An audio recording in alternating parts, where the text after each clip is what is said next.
Guys, welcome to the Spotter Up Podcast, where we follow the traditional total man concept of gunfighter, writer, wild man, and monk. We'll look at the MC28SA from Zenith Firearms. It is made by Girsan and imported by Zenith. Now, this is a very interesting pistol, but I want to start off with the box. This is a very unique box, and let's go ahead and open it up and take a look inside at what you get. So once you open up the box, you can see here that it opens up and you get a host of things. So here you have your manual, and then of course your pistol, spare magazine, magazine loader, you get a bottle of oil. Now this stuff, it actually smells like the CLP that we had in the military, but then you get a little cloth that I did use to do an initial wipe down with this pistol. You get a lock, you get a metal punch. It looks like a golfing tee, and I don't know, maybe you could shave this out, make it a little more concave, and use it as one. But this is going to become very handy when you go to change out your back straps, and I'll get to that in a second. But then you have a little patch pusher right here. Slip it through, push it through, and yeah, pretty simple. Little polymer, flexible polymer push right there. Little patch punch, if you will. And then you have a very soft nylon brush that I did use at first.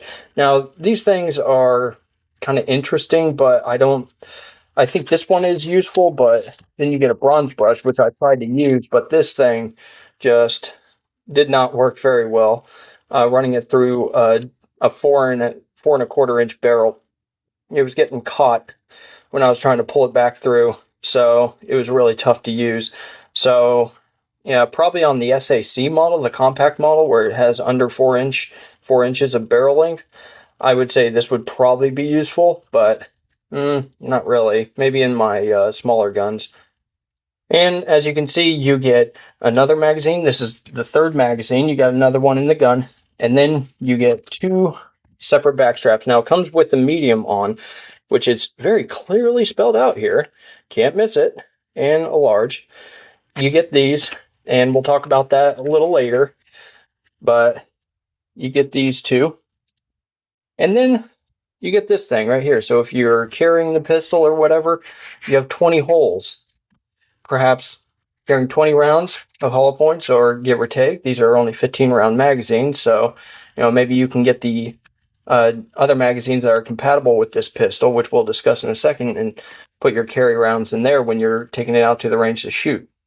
Now for the manual, as you can see here, it's relatively thin, but it has nice pictures and explains how to clean it, lubricate it, and so on and so forth. And it gives you little diagrams here for the different types of firearms. And I think they're very well made. Little exploded diagrams with the nomenclatures.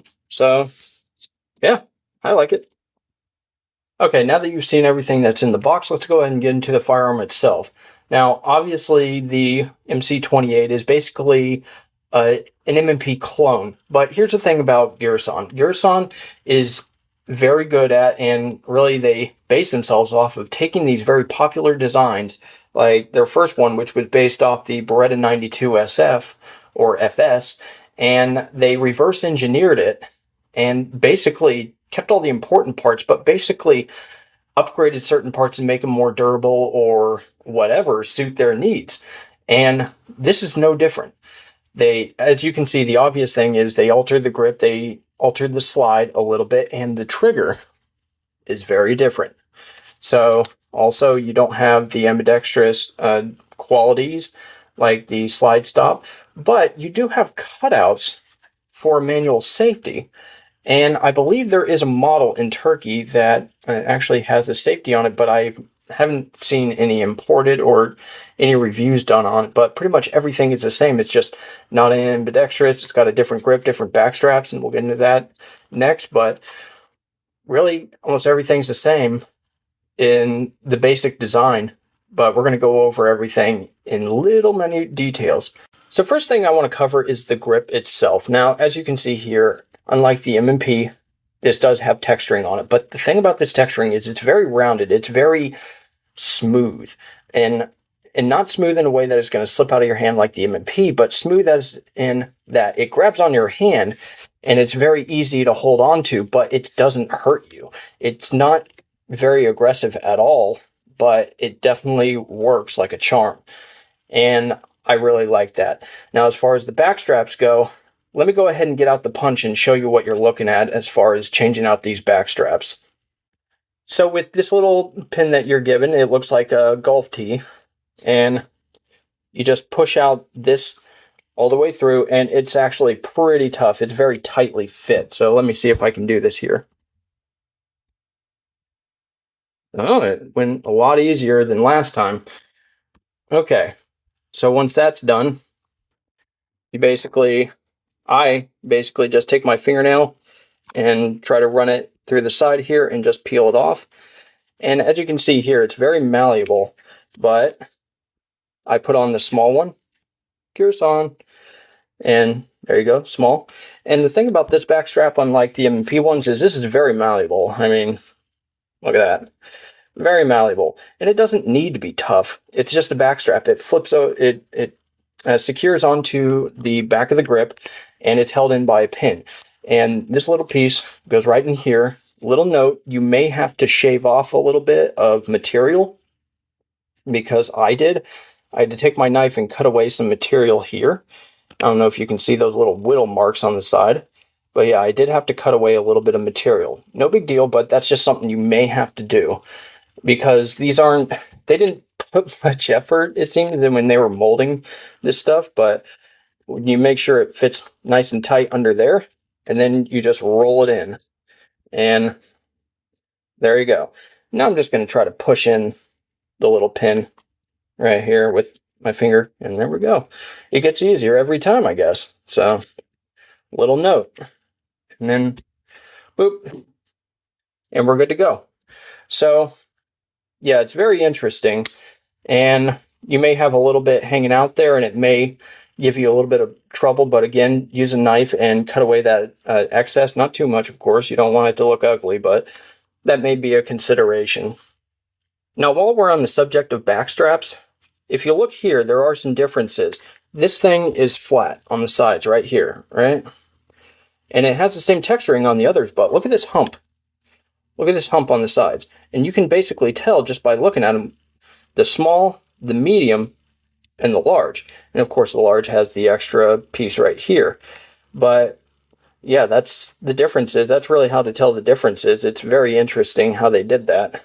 But yeah, I think it's a very good backstrap system. It's very simple, but you do have to be a little careful when you're installing them and make sure that the material is not excessive. Like on this one, it's not exactly square, so you might have to cut off the sides there when you're slipping it in.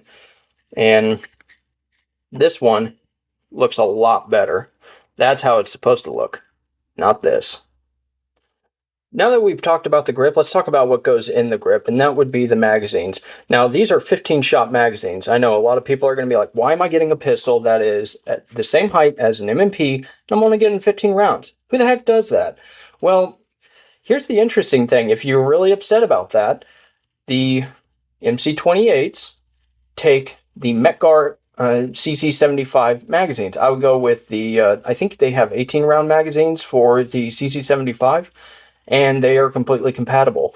Zenith confirmed this, and that's really exciting because you have options. No, it doesn't take M&P magazines. They won't even fit. These ones are actually thinner than M&P magazines, and they are not backwards compatible with M&Ps.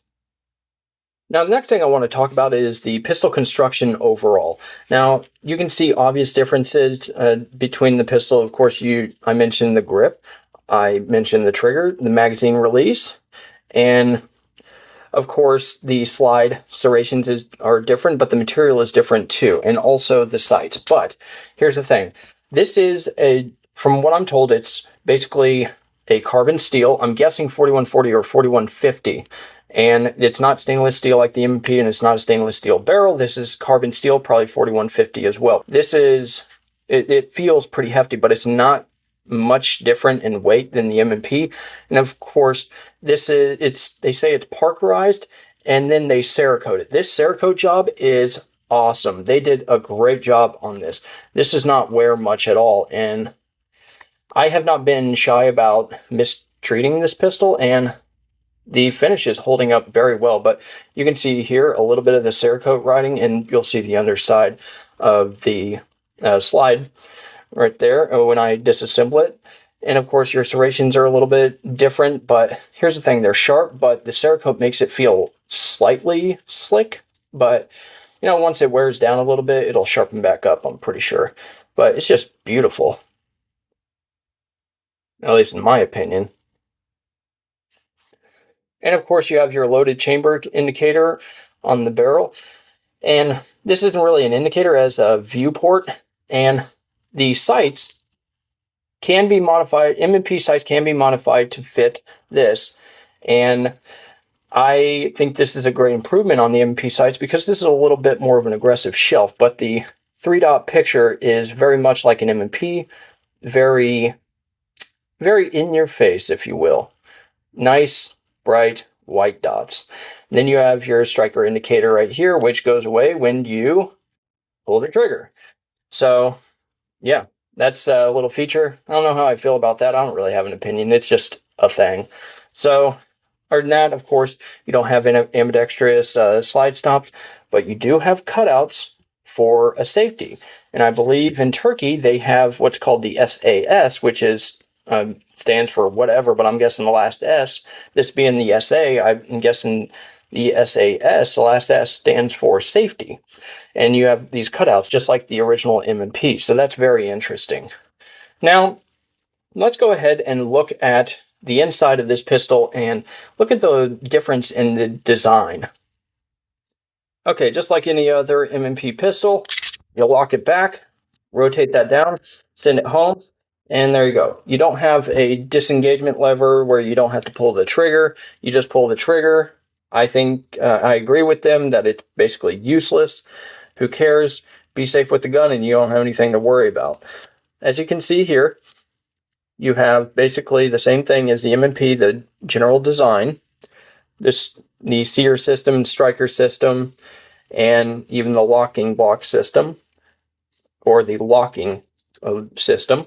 So you have the same trigger system relatively. This is a little bit more beefy, and it works a little bit differently than the M&P. Instead of having a piece that comes under and pushes it up from the front, you have this little piece that comes down and pulls it down and pushes it with this ramp. So that's basically all it does. And pretty simple. But the general design is the same. The pins are in the same place. It comes out pretty much the same. And I think it's just a more reliable design. Everything is just more beefy here. Now, from what I was told at SHOT Show, Apex can, you can put Apex triggers in this. And, they've done some work with them apparently. So, yeah, you have some options there, but I'm not sure about this area right here. So I have not detail stripped this pistol, but I'm guessing this is going to be different, just different enough to not really take an M&P trigger system.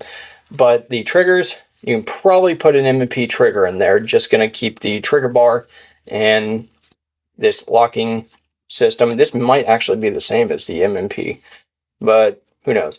Now let's go on to the slide. So here you have the slide. Of course, pretty much everything looks the same here. It's well Cerakoted.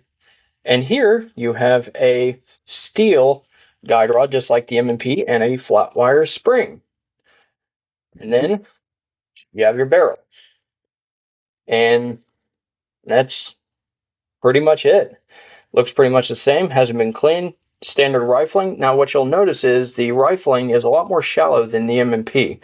And I will tell you, cleaning this gun versus cleaning the M&P, this is a tight barrel. The rifling feels a lot more tight, and that's probably just because it's closer. The lands and grooves are closer to each other than on the M&P. So one thing I want you to notice is you may not notice it on camera, but right about here where this little ring is, right here, that faint ring, it thickens just a tad. it thickens a little bit, and that's probably for the locking with the slide. So the barrel thickens a little bit right at this point, and you may be able to pick that up. Yeah, you can just see that faint little line right there, and it goes all the way across.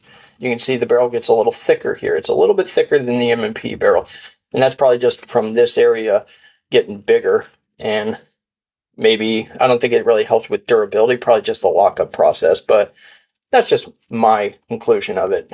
But very well polished feed ramp when it's not so dirty, but very good barrel, very interesting design. But as you can see, this finish is flaking off right here. Kind of interesting. Not sure what that's all about. Okay, now under the barrel, as you can see here, after 500 rounds of NATO ammo, this is the wear on the slide. That's it. And that's really the only area that's wearing like that, except for this right here, which I guess makes sense for where it's at. But pretty much everything's the same as the M&P. They kept a lot of this, the M&P intact, but I think that they made it more robust in the important areas. In my opinion, the MC28 is just an upgraded M&P. It's not a knockoff. It's not a clone. This is an upgrade. I mean, the trigger bar is more robust. It is much more stiff. And all the springs on this pistol are tight. The striker spring is tight. And also the recoil spring is tight. And even the trigger spring is tight at first. But once you actually shoot it and get these friction points down, this thing lightens up considerably. Okay, now that we're in the subject of springs, let's go ahead and talk about the trigger. So the trigger on this very much reminds me of a Glock. When I first shot this pistol at SHOT Show and I first got this pistol, I really was not a fan of it. This thing was tight. It had a lot of over travel. It had a very stiff wall. It was just pretty unpleasant. But now, after about 500 rounds, everything's changed. It was really interesting. It very much reminds me of the Glock trigger, but if it was single action instead of having a constant pressure all the way through. It goes to the wall, and then boop, and that's it.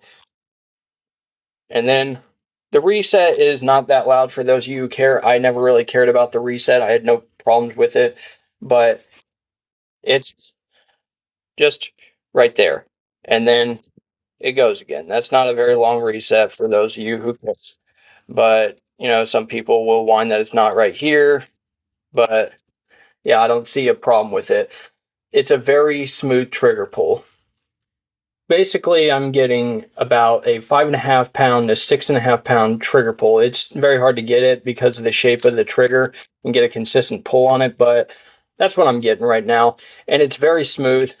It's like the Glock trigger, but if it didn't have constant pressure all the way. So, yeah, I really like this. Okay, I think I'm just going to wrap it up by saying, shooting NATO ammo through this pistol is very interesting. Usually you feel a little bit more of a pop out of other pistols, but this one controls it very well. It's actually a softer shooter than the M&P when I was comparing them side by side. But it's a very interesting design, how they basically re-engineered the M&P, and they took away things that weren't really necessary, gave it their own flair, and simplified some things, but kind of left a couple of issues, if you will. Like, if you watch my initial review, the area inside the magwell here, this little area, this little shelf that you can barely see there, that catches on the magazine right here. When it's trying to go in, it can catch it if you're not putting it in straight. So that could be a little issue for some people, but that's only happened to me once. And, I haven't had an issue since, and I literally forgot about it. So I don't really consider it an issue now, but, it's just some things to be considered and to be honest about. So anyways, let me know what you think, and thanks a lot for watching, and visit zenithfirearms.com and check out some of their other stuff. This thing's going for $250, and the compact version is going for like $230. And for me, that's an excellent value. But anyways, you guys have a good one. Thanks a lot for watching.